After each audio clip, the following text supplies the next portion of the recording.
And now we're going to talk about the workplace. Do you work in a workplace that has become feminized, people at home? Uh-oh. This is going to be controversial. Let's go.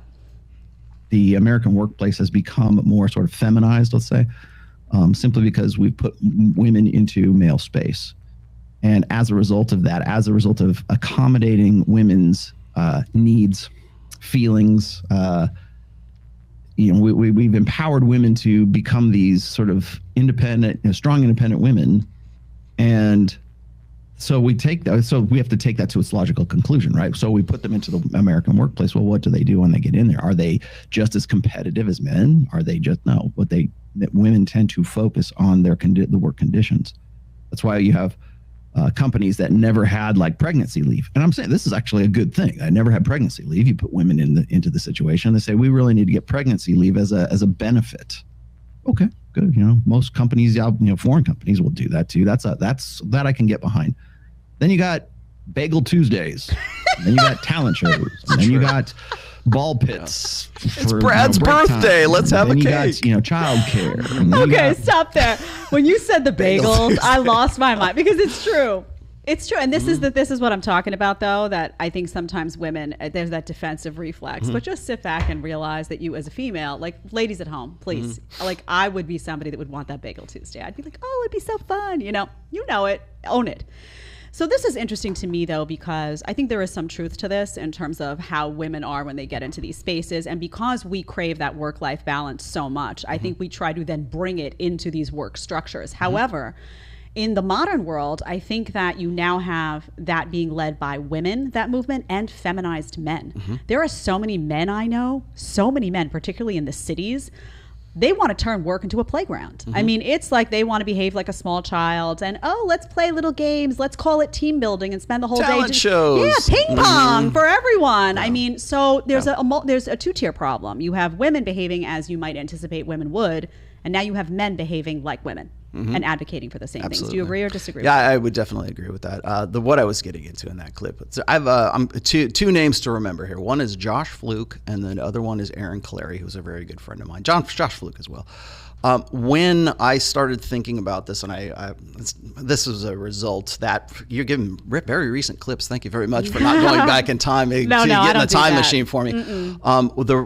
I've written several articles about this, and I know that Aaron Clary has written as well about this, is that when you put women into male spaces, they tend to try to assimilate that male space into something that is more comfortable and more feminine friendly. And if you've read, I think it's my second book in preventive medicine, I actually have a chapter called Male Space.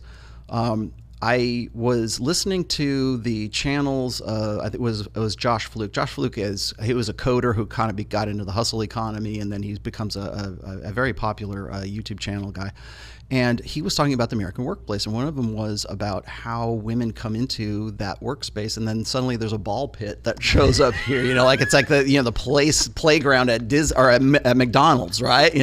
There's a Bagel Tuesdays. That's where I took it. Sorry, Josh, I stole your line. The Bagel Tuesdays, right? Or a talent show, or we need team building, or we need this, and it becomes more about the social aspect and making the American work life tolerable for women who are coming into the American workspace.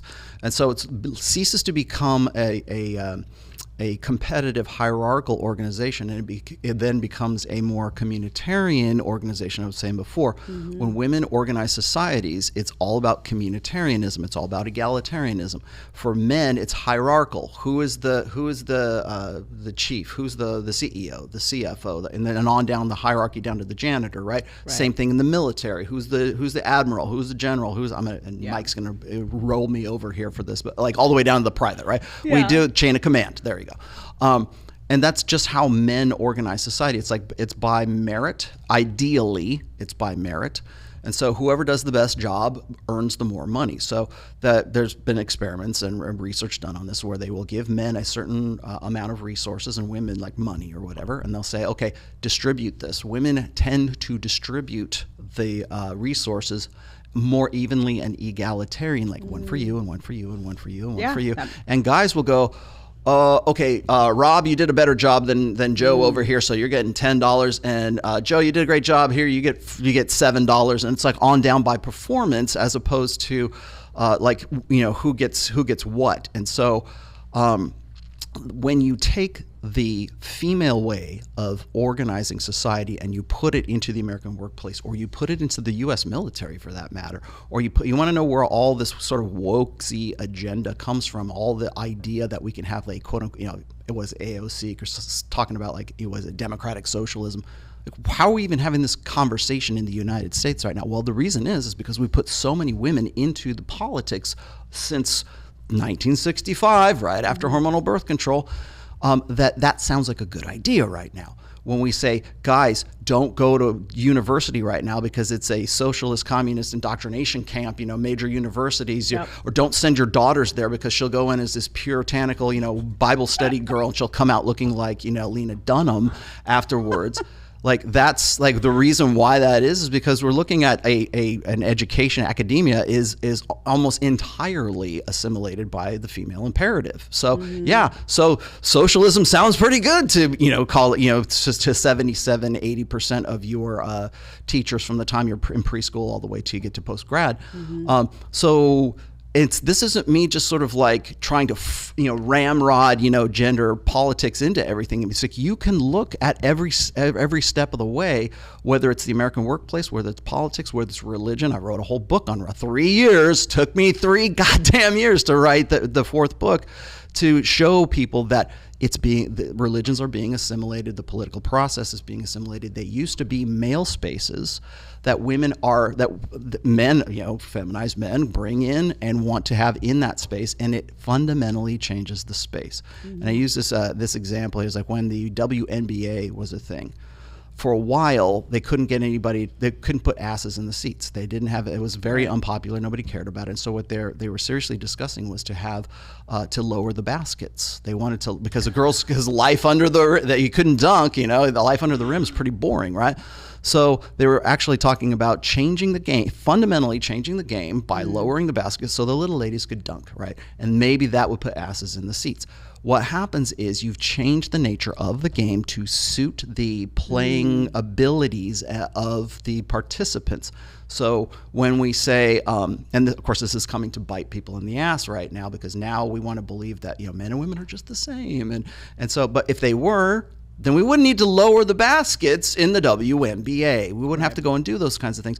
But what happens is it fundamentally changes the nature of the game. So when you put women into the American workplace, it ceases to be this group of hierarchical guys forming a corporation to compete against another group of hierarchical guys who want to at least buy you out at the very nicest or completely destroy you.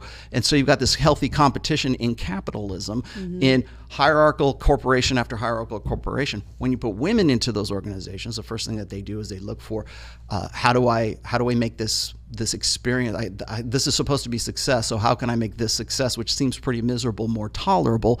So I need daycare, I need pregnancy leave, I need a ball pit, I need bagel Tuesdays, I need a birthday ball pit, whatever it is. Yeah, I need to turn it into the play area. But I mean, I'm exaggerating, of course. But what happens is some companies not so much. So what happens is those corporations that were in some cases very successful corporations that have been around since the the turn of the century. Become something other than what they were. It's like the WNBA is not basketball if the net is down here. Those corporations don't stay the same as they were before. They become less competitive because they become more female friendly and more feminine specific. And as a result of that, we want to say we really really really want women to like be these go-getters and these alpha females, and then you get somebody like Elizabeth Holmes, who we really wanted to be the female version of Steve Jobs, to the point where we're putting her face on the cover of Forbes and all these magazines, and she's the second coming of Steve Jobs. They really really wanted her to be this kick-ass, they wanted her to be Elon Musk, whatever. And now I think she's going away for 17 years. Is that what it is for fraud or something like that? And that's the social narrative that is so desperate to see a woman in a male space, and that we will completely try to change reality to fit the fact that she's a fraud. She's absolutely a fraud. It's to try to make it fair, gender equity, fair and balanced, all these words that they often throw out. Well, lowering the baskets would make things fair, wouldn't it? Well, that's true. But it changes the game. You also see that with lowering of standards. We've had conversations. I don't know if I had it with you. Military combat. Not only military, but firemen, police officers. This is a topic we're talking about all the time. In fact, the other day I talked about sports, and I was talking about Megan Rapinoe and how she wanted this pay equity. But the reality is that people just don't care about women's soccer the same way they care about men's soccer. The money's not there because people aren't going to the games. And they got it too. Didn't they get it? There. Didn't they get it? The soccer team. I don't follow sports really. Well, I thought it was talk about pay equity. So here's my funny story about that. She said she was gonna get it though. By the way, she was like, if that's the case, if they deserve to be paid more, then I'm gonna go start an OnlyFans. And I am going to raise bloody hell for not making $100,000 a month for selling pictures of my white ass on OnlyFans. And I'm going to demand that I make $100,000 a month as a top 0.4% creator, because that's pretty much, ain't nobody want to see my white ass. If you want to watch the full episode, click right here. And if you want to ask me a question, talk one-on-one, send me a FaceTime video, join a video with a group of your friends and me, you got to download Minect and you got to join me there. It's going to be really hot.